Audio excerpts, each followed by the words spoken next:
People के पेड़ के नीचे हम लक्ष्मी जी के साथ शनिवार के दिन आपसे मिलने के लिए आए हैं। शनिवार के दिन जो पीपल के वृक्ष के नीचे दिया लगाएगा उसके घर में कभी संपदा की कमी नहीं होगी। सारे दिन पीपल के वृक्ष के नीचे हमारा निवास होगा। आज भी नियम है, जिसको शनि लग जाता है एक काजल की डिब्बी ले लो और काजल की डिब्बी को 21 बार उतार कर उसको एकांत में जाकर जंगल आदि में एकांत में किसी पेड़ के नीचे इतना सा खड्डा खोद कर उसमें काजल की डिब्बी को डाल दो और मिट्टी से पूर दो, उस व्यक्ति का शनि समाप्त हो जाता है। काशी विश्वनाथ का नाम लेकर काजल की डिब्बी को 21 बार उतार कर अगर काशी विश्वनाथ का नाम लेकर शनि वाले व्यक्ति को अगर पेड़ के नीचे दबा दे, शनि समाप्त। शनि उसको शनिवार के दिन जो पीपल के वृक्ष में सरसों के तेल का दीप लगाता है उसको शनि कभी परेशान नहीं करता। एक बात हमेशा ध्यान रखिएगा, मान लो अगर कोई भारी रोग ऐसा शनि महाराज के कारण हो गया हो, अच्छे काम करते करते उल्टे हो रहे हैं, होते हैं किसी किसी के साथ में, विपरीत परिस्थितियां आ जाती है, अच्छा करने जाओ बुरा हो जाता है, अच्छा कर्म करने जाओ बुरा हो जाता है। तो पीपल के वृक्ष की जो छाल होती है, छाल देखिए पीपल के वृक्ष में जो छाल लगी होती है, उस छाल को घिसकर चंदन बनाकर भगवान शंकर का स्नान कराकर अभिषेक कराकर पूजन कराने के बाद हमें पिपलेश्वर महादेव का नाम लेकर, कौन से महादेव? पिपलेश्वर महादेव का नाम लेकर वो जो घिसी हुई छाल होती है उस छाल का तिलक भगवान शंकर को लगा लो और उसी का थोड़ा सा भाग अपने कंठ पर मस्तक पर लगाना प्रारंभ कर दो। धीरे धीरे जो विपरीत दशा है वो सुधरना प्रारंभ हो जाती है। पर नाम याद रखना, पिपलेश्वर, जम के बोलिए पिपलेश्वर महादेव। एक देवता ऐसे हैं जिन्होंने दूसरे का हिस्सा खाने का प्रयास करा था और आज भी उस देवता से दुनिया डरती है। और उन्होंने दूसरे का हिस्सा खाने का प्रयास करा था तो शंकर भगवान ने उसको भी नहीं छोड़ा। कौन से देवता?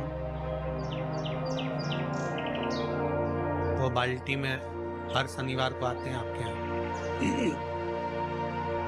कौन से? शनि देव। उनने क्या करा था? भगवान सूर्य नारायण ने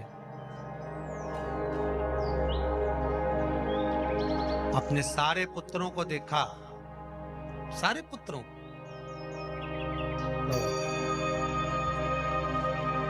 सारे पुत्रों को देखकर आज मेरे सूर्य नारायण भगवान बड़े सुखी, बड़े प्रसन्न। मेरा पुत्र शनि भी श्रेष्ठ है, मेरा पुत्र यम भी श्रेष्ठ है, सब ठीक है। आज भगवान सूर्य देवता ने अपने पुत्रों को बुलाकर कहा, आज मेरा मन कर रहा है कि मैं सारे लोगों का राज्य अपने पुत्रों को बांट दूं, सबको अपना अपना हिस्सा दे दूं। शनि महाराज जी को भी हिस्सा दे दिया गया। अब जब शनि महाराज जी को हिस्सा दे दिया तो शनि महाराज जी संतुष्ट नहीं हुए। दुनिया में ऐसे लोग बहुत सारे हैं जो संतुष्ट बहुत कम हो पाते हैं। शनि देव के मन में संतुष्टि नहीं हुई। जब शनि देव के मन में संतुष्टि नहीं हुई तो शनि महाराज उसी समय पर अपने सारे भाइयों का हिस्सा बटोरने लगे, उस पर कब्जा करने लगे। कब्जा करने लगे तो सूर्य देवता की आंख में जल भर गया। कितना तेजवान सूर्य नारायण, कितने तेजवान, कितना तेज भगवान सूर्य के पास में था। पर शनि महाराज को देखकर आज रो रहे हैं। शनि महाराज को, शनि महाराज ने अपने भाइयों के इस हिस्से पर क्या कर लिया? सूर्य नारायण भगवान की आंखों में जल भर गया कि मेरा पुत्र ऐसा कर रहा है। शनि को बुलाया सूर्य नारायण भगवान ने, समझाया और नहीं माना। किसी किसी की नियत होती है कि इसको इतना कैसे दे दिया, अम्मा ने इसको इतना कैसे दे दिया, पिताजी ने इसको इतना कैसे दे दिया, मैं तो कब्जा करूंगा, दुकान नहीं छोड़ू, घर नहीं छोड़ू, ये नहीं छोड़ू, वो नहीं छोड़ू। मत छोड़, एक दिन संसार छोड़कर जाना पड़ेगा। तब कहीं जमीन जायदाद छाती पे बांध के ले जाएगा। नहीं माने तो सूर्य देवता ने अपने गणों को भेज दिया, जाओ जरा शनि महाराज को जरा हटाओ वहां से। शनि महाराज को गुस्सा आया और शनि महाराज ने उन सारे गणों को नष्ट कर दिया। सूर्य नारायण रो रहे हैं। भगवान शंकर की पंचायत में सूर्य देव भी हैं, मतलब शंकर भगवान के मित्रों की गणना में सूर्य आते हैं। भगवान विष्णु, सूर्य नारायण, शंकर भगवान, माँ दुर्गा, गणेश जी, ये पंचायत है ना शंकर की, शिव पंचायत। शिव परिवार में कार्तिकेय, गणेश जी, पार्वती जी, शंकर जी, नंदी, ये शिव परिवार। पंचायत में सूर्य देवता।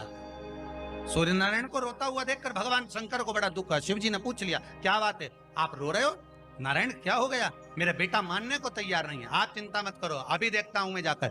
और भगवान शंकर ने जाकर तुरंत सूर्य नारायण भगवान के कहने पर शनि देव को जाकर समझाया। इतने में तो शनि देव आग बबूला हो गए। आग बबूला होकर शनि देव ने कहा, ए शिव, आप मुझे जानते नहीं हो? शंकर भगवान ने कहा, क्या जानना है ये बताओ, क्या जानना है ये बताओ। शनि देव कहते हैं, आप मेरी दृष्टि को नहीं जानते। शंकर भगवान ने कहा, तू भी नहीं जानता कि तेरी दृष्टि खराब कैसे हुई। तेरी दृष्टि को श्राप किसका लगा है तुझे नहीं मालूम क्या? शंकर भगवान ने जब समझाना चालू करा कि देख शनि देव, तुम तो कह रहे हो, तुम तो बोल रहे हो कि मेरी दृष्टि नहीं जानते। हम जानते हैं आपकी दृष्टि, मना नहीं है, जाना, पर आप नहीं जानते क्या? शिव जी जानते हैं। शिव जी ने कहा, मैं सब जानता हूं। आपका विवाह करा सूर्य देवता ने, आपकी पत्नी घर में आ गई, आप अपनी पत्नी को देखते तक नहीं थे, इसलिए आपकी धर्म पत्नी ने आपको श्राप दिया कि जिस पति ने मुझ पर दृष्टि नहीं डाली, मेरे वो पति की दृष्टि कुदृष्टि हो जाए, जिस पे डालेगा वो बर्बाद हो जाए।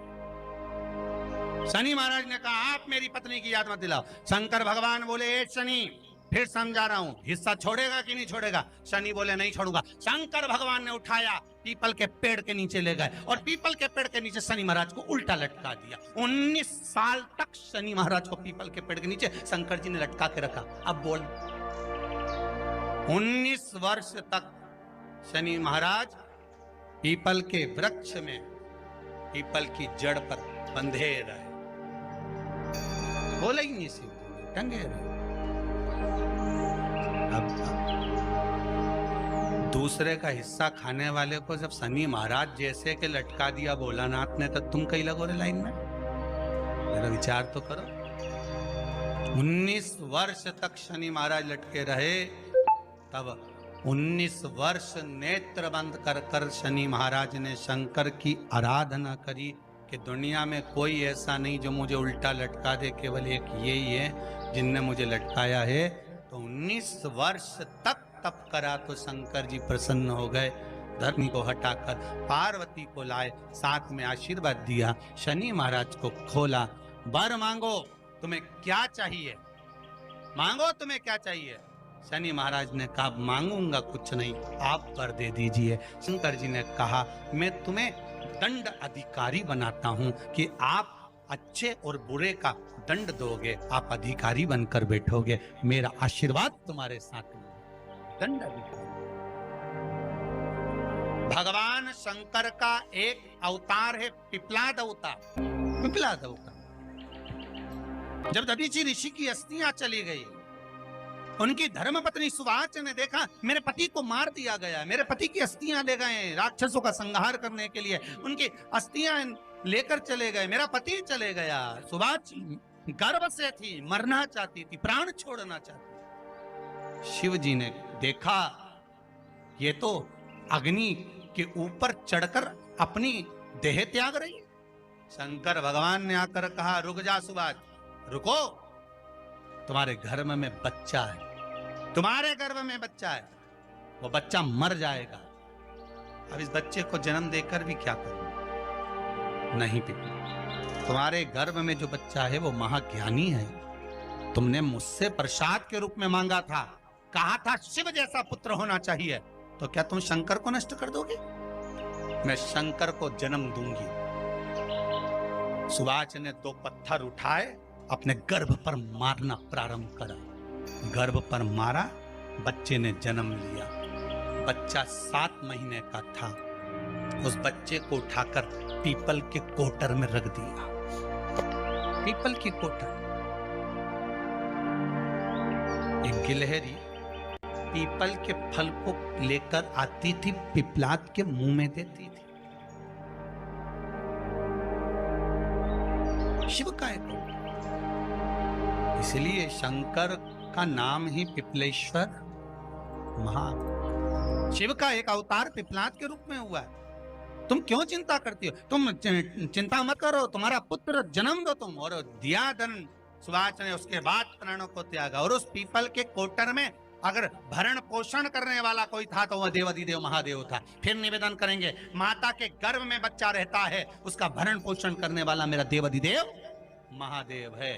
अगर जन्म उसने दिया है तो मृत्यु भी वो देगा। अगर तुमको कुछ ज्ञान दिया है तो अच्छी जगह पर भी वही पहुंचाएगा। आप जो अभिलाषा लेकर आते हैं, बच्चे कहते हैं हमारी नौकरी नहीं है, सर्विस नहीं है, हम इस कॉलेज में पढ़ना चाहते हैं, हम इस जगह जाना चाहते हैं, हम इस पद पर जाना चाहते हैं, बस इतना याद रखना, तुम्हारा भाग्य बुरा नहीं होता।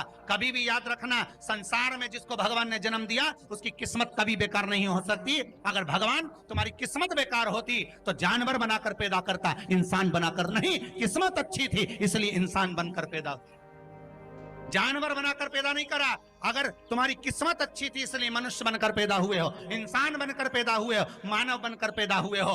भगवान को दोष मत देना कि भगवान ने किस्मत बेकार दी है। भगवान ने किस्मत अच्छी बनाई है इसलिए तुझे मृत्यु लोक में जन्म दिया। भगवान ने भाग्य अच्छा बनाया इसलिए तुझे शिव महापुराण की कथा सुनने का मौका दिया। नहीं तो भाग्य में नहीं होती तो कहां से मिल जाती? किस्मत अच्छी है तो भगवान फिर नौकरी भी लगाएगा, धंधा भी करवाएगा, सर्विस भी कराएगा, विवाह भी करेगा, शादी भी करेगा, मकान भी बनाएगा, जायदाद भी देगा, संतान भी देगा। उसने दिया है पेट तो भरेगा वही। हम काय को अपने माथे पर ले? मैंने इतनी पढ़ाई कर ली, मैं इंजीनियर हो गया, मैं ये बन गया, मैंने तो ये कर लिया, उसके बाद भी मैं घर में बैठा हूं, मेरा छोरा घर में बैठा, इतना पढ़ने के बाद बैठा। जन्म उसने दिया है, भाग्य उसका है, किस्मत उसकी है, तो कहो उसको कि शंकर का भजन कर, मंथन करे, मक्खन निकलेगा और घी भी जरूर बनेगा। हारना मती। जब तेरे 3.5 करोड़ बार गिनती मत करना, गिनती वो करेगा। तू तो भज, तू कुबेरेश्वर का स्मरण कर, तू महाकाल का स्मरण कर, तू काशी विश्वनाथ का स्मरण कर, तू महाकाल राजा का स्मरण करके तो देख। शिव का भजन कर, 1 लोटा पानी ले जाकर रोज चढ़ा शंकर जी के मंदिर में जा। शिव से भजन करने में क्या देरी? नहीं जा सकता शिव मंदिर में जाने में? बच्चों को अगर शर्म आती हो तो बेलपत्री के पेड़ के नीचे पानी चढ़ाया। वो भी नहीं कर सकता तो पीपल के पेड़ के नीचे चढ़ाया। वो भी नहीं कर सकता तो आंवले के पेड़ के नीचे चढ़ाया। पर कहीं जुड़ तो सरी, एक बार साध तो सरी, पकड़ने का प्रयास तो करो परमात्मा। शनिवार का दिन है जिस दिन अपन इस दरिद्रता से मिलने के लिए पीपल के पेड़ के नीचे आए हैं। हिंदू धर्म में ये दिन पीपल के वृक्ष के लिए पूजनीय होगा। जो भी शनिवार के दिन पीपल के वृक्ष की पूजन करेगा, दूध चढ़ाएगा या मिष्ठान का भोग लगाएगा, लक्ष्मी और नारायण उसके घर में प्रवेश कर जाएगा। लक्ष्मी और नारायण उसके घर में प्रवेश करेगा। इसलिए नियम बनाया। कौन से दिन का? शनिवार। लक्ष्मी जी बोली, नारायण आपने तो 1 दिन का वार लिख दिया। शंकर जी ने 7 वार बनाए हैं, रविवार, सोमवार, मंगल, बुध, गुरु, शुक्र और शनि। ये शिव जी ने बनाया। अब 1 दिन आपने अपना बना लिया, बाकी के दिन अगर कोई इस पीपल के वृक्ष के नीचे आएगा और यहां तो दरिद्रता बैठी है तो उसका क्या होगा? भगवान नारायण बोले, सुन दरिद्रता, तेरे से एक विनती है, अगर कोई भी मनुष्य इस पीपल के पेड़ के नीचे अगर 7 दिन में आता है और उसके हाथ में अगर कोई सामग्री होती है तो तू उसके घर में प्रवेश नहीं करेगी। नियम है पीपल के वृक्ष का, या तो पानी का लोटा लेकर जाओ, कुंकू का चोपड़ा लेकर जाओ, शक्कर लेकर जाओ, या पेड़ के नीचे चींटी को डालने के लिए आटा ले जाओ, पर खाली हाथ पीपल के वृक्ष के नीचे कभी मत जाओ, कभी नहीं जाओ। खाली हाथ जाओगे तो दरिद्रता तुम्हारे घर में प्रवेश करेगी। दरिद्रता उठकर खड़ी होकर बोली, नारायण तुमने अपनी मनमानी करी है, एक दिन मुझे भी मेरा चाहिए। भगवान ने कहा बोल कौन सा दिन चाहिए। दरिद्रता कहती है रविवार के दिन इस पीपल के वृक्ष के नीचे मैं दिन भर नृत्य करूं, इसमें रहूं, और जो यहां आए रविवार को मैं उसके घर में प्रवेश करूं। भगवान ने कहा ठीक है दरिद्रता, रविवार का दिन एक ऐसा दिन रहेगा जिस दिन तू इस पीपल के वृक्ष के नीचे नृत्य करेगी और जो आएगा इस पीपल के वृक्ष के नीचे तो उसके साथ प्रवेश करेगी। मैंने तुझे वर दिया। इसलिए हमारे यहाँ केवल पीपल का वृक्ष अगर दीवार में भी लग जाता है ना, किसी की फैक्ट्री की दीवार में, किसी के घर की दीवार में पीपल का वृक्ष अगर लग जाता है, पीपल का पौधा लग जाता है, उसको कितना भी तोड़ लो वो वापिस लग जाएगा, फिर तोड़ोगे फिर लग जाएगा। अगर पीपल के पौधे को तोड़ना है तो केवल रविवार का दिन एक नींबू, एक मिर्ची और बमूल का कांटा, ये 3 चीजें रखने के बाद में आधे घंटे बाद रविवार के दिन पीपल के पेड़ को उखाड़ कर फेंक दो। दूसरी बार कभी पीपल दीवार में लगता ही नहीं, कभी नहीं लग सकता। केवल एक रविवार का, केवल एक संडे, इतवार का। घर में दीवारों पर अगर पीपल लग भी गया है, इसलिए पीपल के वृक्ष को उखाड़ने का, अगर घर में पीपल लगा हुआ है या पीपल का पौधा हमारे घर में लग गया, उसको उतारना, निकालना, लगाना, तो पीपल के वृक्ष को अगर निकाला जाता है तो रविवार के दिन, और अगर पीपल के वृक्ष को कहीं लगाया जाता है तो सोमवार के दिन या मंगलवार के दिन, बुधवार के दिन, इन दिनों में लगा सकते पीपल के वृक्ष कहीं लगाना।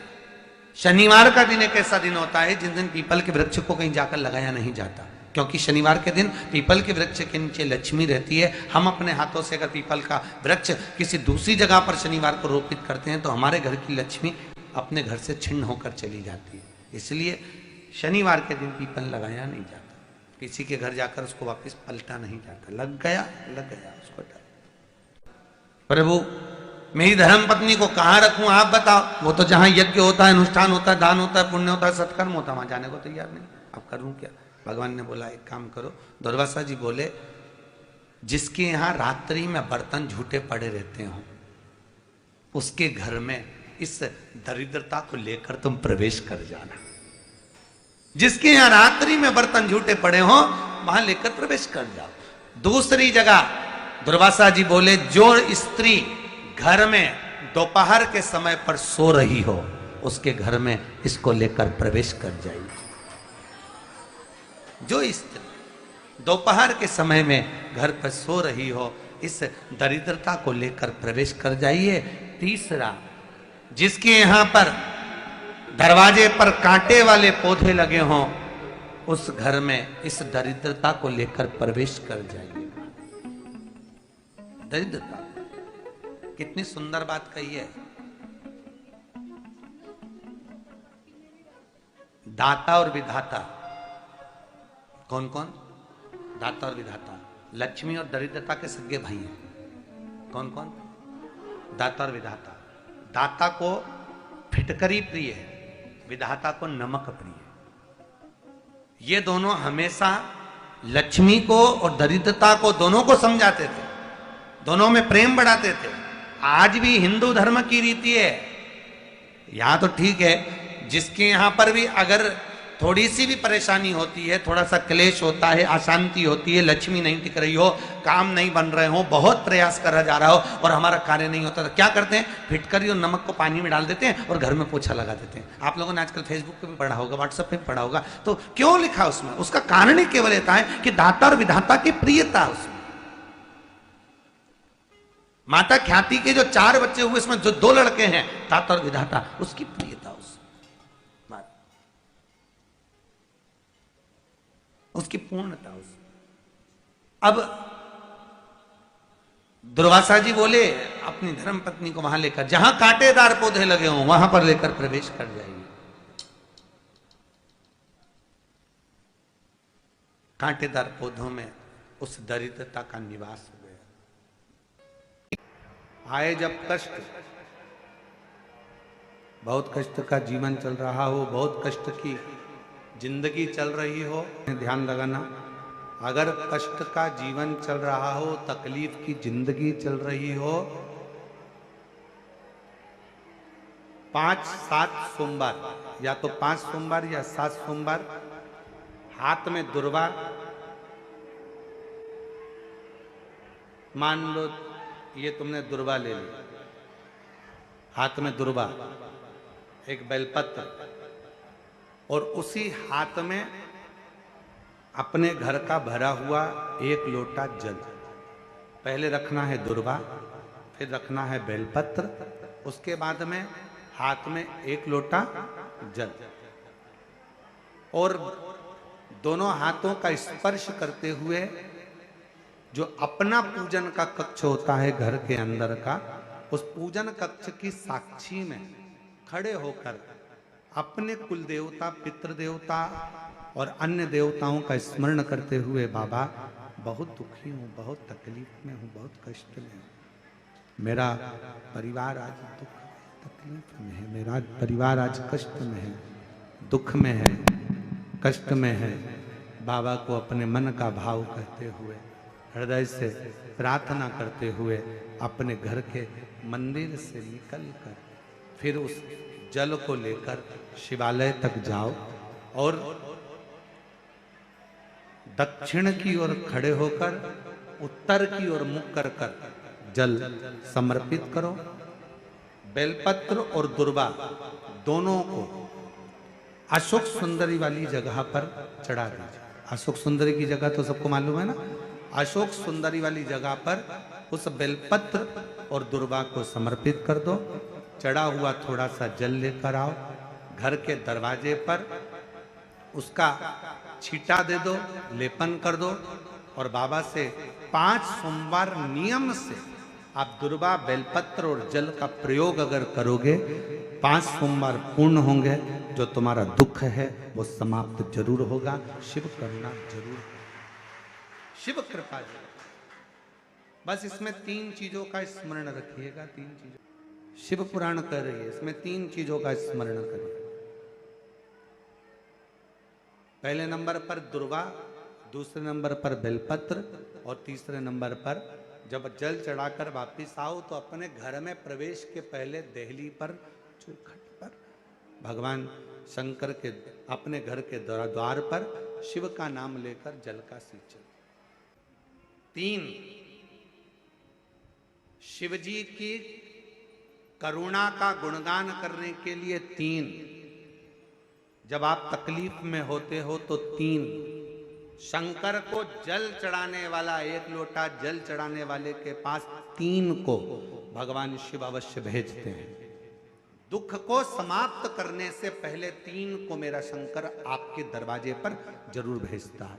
पहले नंबर पर मां आद्य शक्ति दुर्गा को आपकी पड़ोसन के रूप में, आपके रिश्तेदार के रूप में, आपके कुटुंबी के रूप में, आपके संबंधियों के रूप में, किसी ना किसी के रूप में आपके पास भेजकर बोलेंगे, क्यों घबराती हो, क्यों चिंता करती हो, क्यों टेंशन लेती हो।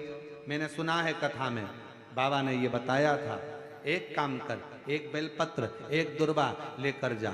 बताएगी, आएगी, बैठेगी, सुंदर, उस दिन उसका चेहरा देखोगे आप तो आपको लगेगा ये मेरी पड़ोसन नहीं हो सकती। उसका चेहरा देखोगे तो आपको लगेगा ये मेरी देवरानी नहीं, ये मेरी जेठानी नहीं, ये मेरी ननंद नहीं, ये मेरा रिश्तेदार नहीं। आज इसका चेहरा कुछ और बोल रहा होगा। जब होगी तब कोई तुम्हारे कहेगा, धीरे से, सामने नहीं आएगा तो सुंदर स्वरूप धारण कर कर स्वप्न में आकर कहेगा। ऐसा लगेगा कोई तुम्हें जगा कर कह रहा है कि तू घबराना मती, तू ये कर लेना। समझ, धीरे से, सामने नहीं आएगा तो सुंदर स्वरूप धारण कर कर स्वप्न में आकर कहेगा। ऐसा लगेगा कोई तुम्हें जगा कर कह रहा है कि तू घबराना मती, तू ये कर लेना। समझ लेना मेरे बाबा ने अपनी अर्धांगिनी पार्वती को तुम्हारे पास भेज दिया। मेरे शिव ने अपनी पत्नी को तुम्हारे पास भेज दिया, अपनी अर्धांगिनी को भेज दिया। दूसरे नंबर पर मेरे भोले बाबा, मेरे शंकर, मेरे त्रिकालदर्शी, मेरे करुणा सागर, मेरे शंकर दूसरे नंबर पर अपने गण भृंगी को भेज देते। शिव जी के गण श्रृंगी और भृंगी का कर्म क्या? श्रृंगी शिव से दूर नहीं होता और भृंगी शिव जी की आज्ञा पाकर शंकर के भक्त के पास जाकर बैठता है। शिव जी अपने दूसरे पात्र को भेजते हैं भृंगी को। भृंगी दूसरे नंबर पर जाता है। उसका काम क्या है? भृंगी का कर्म क्या है? तो कहा भृंगी कभी भी सामने अपने प्रतिबिंब से नहीं आता, किसी का स्वरूप धर कर नहीं आता। भृंगी आपके हृदय में आकर भीतर से बोलने का प्रयास करता है। ये काम गलत हो रहा है, इसको रोक ले। तेरा मन से अंदर से बोलने का प्रयास करेगा, एक काम कर, तू वहां चले जा, ऐसा हो सकता है, तू ऐसा कर ले, तू वैसा कर ले। वो बताने का प्रयास करेगा, वो आपको ले जाने का प्रयास करेगा, उस तक ले जाने का प्रयास करेगा कि ये कर्म कर, ये कर्म कर।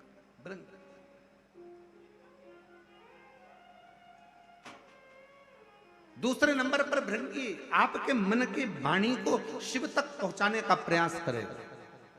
और तीसरे नंबर पर भगवान शंकर अपने भक्त का दुख हरने से पहले तीसरे नंबर पर भेज देते हैं अपने नंदीश्वर को, अपने नंदी गण को मेरे शिव भेजते हैं। नंदी का काम क्या है? जैसे ही नंदी आता है, कोई व्यक्ति के रूप में, किसी रूप में, किसी फोन के रूप में, किसी कॉल के रूप में, किसी पत्र के रूप में, किसी मैसेज के रूप में, जब नंदी तुम्हारे घर में प्रवेश करता है तब वो तुम्हारे रास्ते को क्लीन कर देता है, रास्ते को साफ कर देता है, उसको मार्ग को प्रशस्त कर देता है। आप दिल से उससे कहो, जहां तार ना जुड़े। कोई कई जगह कहे ना, अभी हमने कहा कि हमारे बच्चे कहे यहाँ पर सिग्नल मिल रहा है, कोई कहे वहां सिग्नल मिल रहा है। अगर सारी दुनिया से हार गए तो फिर एक जगह पर जाकर सिग्नल मिलाना।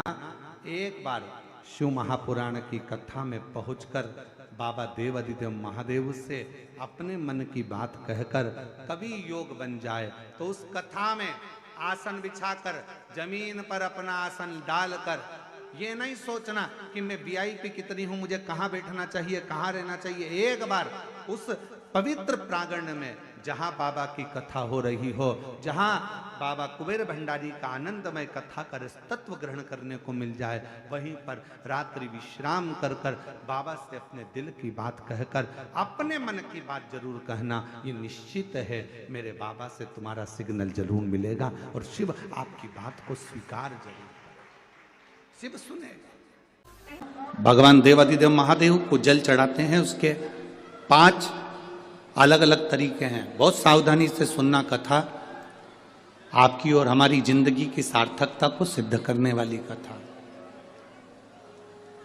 आज पंजाब की इस पवित्र भूमि पर अगर यह प्रसंग निकला है तो इसको आप अगर सुनेंगे तो आपका जीवन सार्थक होगा। शिव जी को 5 तरह से जल चढ़ाने का तरीका है। जैसे पंचामृत होता है, दूध, दही, शहद, घी, शक्कर, ये सब पंचामृत के अंतर्गत आते हैं, उसी तरह शंकर जी को 5 तरह से जल चढ़ाने का क्रम वर्णित किया गया। अब उसको समझेंगे, बहुत सावधानी से समझिएगा। पहला, जल लेकर आए, सीधे डायरेक्ट शंकर भगवान के शिवलिंग पर चढ़ा दिया, ये प्रथम जल का चढ़ाने का तरीका। दूसरा, जहां से पानी बहकर जाता है, जहां से जल बहकर जा रहा है, उसके ठीक विपरीत जल उत्तर में जा रहा है, आप दक्षिण में खड़े होंगे और दक्षिण में खड़े होकर उत्तर की ओर मुख करेंगे और शिव जी को जल समर्पित करेंगे। ये रोग मुक्ति करने वाला है और हमारे रोग पर हमें विजय प्रदान करने वाला है। ये जल चढ़ाने का तरीका। एक सीधे मंदिर में गए, लोटा भर कर जल उठाया, शिव जी को चढ़ा दिया। दूसरा जल, जहां से पानी बहता है, शिव जी का चढ़ा हुआ जल जहां से बहकर जाता है, उसके ठीक विपरीत में शिव जी का जल इधर जा रहा है तो तुम यहां खड़े हो, तुम यहां बैठो, यहां मत बैठना, यहां मत बैठना, इधर बैठो। अगर रोग का निवारण है तो यहां बैठकर। तीसरा, अशोक सुंदरी से जल चढ़ाते चढ़ाते शिवलिंग तक लेकर जाना और शंकर भगवान के शिवलिंग पर पूर्ण जल समर्पित करना। ये तीसरा तरीका, ये कार्य की सिद्धता के लिए। हम जब किसी से आस ना लगाकर परमात्मा से विनती करते हैं तो वो विनती करने का तरीका। तीसरा। चौथा, शिव जी पे चढ़ा हुआ जल 5 जगह पर समर्पित करना।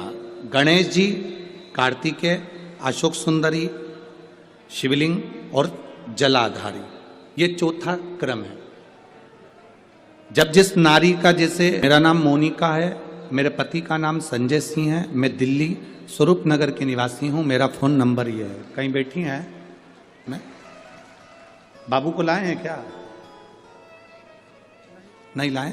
ठीक है, मैं प्रणाम करने के लिए लाई हूं। गुरुदेव, बाबा बाबा है। बैठी है बहन। शिव तत्व है। एक जल चढ़ाने का तरीका, शिव जी को हम जो जल चढ़ाते हैं उसका एक तरीका भी हमारी जिंदगी में अगर हमने उसको स्मरण में रख लिया तो हमारी कार्य की सिद्धता को सिद्ध कर देता, हमें सफलता की ओर लेकर चले जाता है। सीधे जल चढ़ाना, दक्षिण में बैठकर उत्तर की ओर मुख कर कर जल चढ़ाना, अशोक सुंदरी से लेकर शिवलिंग तक जल चढ़ाना, 5 स्थान पर गणेश, कार्तिकेय, अशोक सुंदरी, जलाधारी, शिवलिंग पर जल चढ़ाना 5 स्थान पर। ये चौथे नंबर का। और 5वां जल समर्पित करना।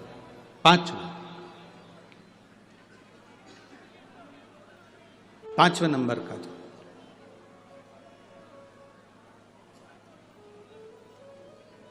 शिव जी को 5वें नंबर का जो जल आता है, जो जलाधारी है, ऊपर जिसमें पानी भरा रहता है और नीचे एक एक बूंद टपकता रहता, जलाधारी में जल समर्पित कर कर उसी जल को बचाकर अशोक सुंदरी वाली जगह पर थोड़ा सा चढ़ाकर उसी में से जल शिवलिंग पर जब हम समर्पित करते हैं तो हम जिस कार्य के लिए जा रहे हैं वो कार्य सफल